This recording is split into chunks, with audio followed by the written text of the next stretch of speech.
কবরের জীবনটা আসল জীবন। বিশ্বনবী দোয়া করতেন, আল্লাহুম্মা ইন্না নাউযু বিকা মিন আযাবিল কবর। আল্লাহ, আমি আপনার কাছে কবরের আযাব থেকে পানাহ চাই, কবরের আযাব থেকে বাঁচতে চাই।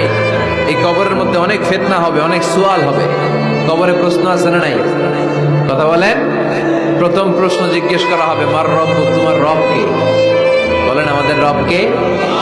ওয়া মা দীনুক, তোমার ধর্ম কি? বিশ্বনবীর চেহারা দেখিয়ে বলা হবে, তাআরিফু মান হাযা রাজুল, এই লোকটারে চিনো? আমরা কি বলবো?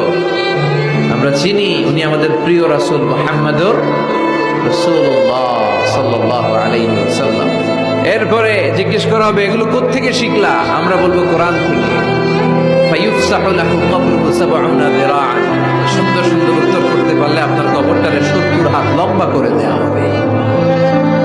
ইফতাহু লাহু বাবুন ইলাল জান্নাহ, জান্নাতের দিকে একটা দরজা লাগিয়ে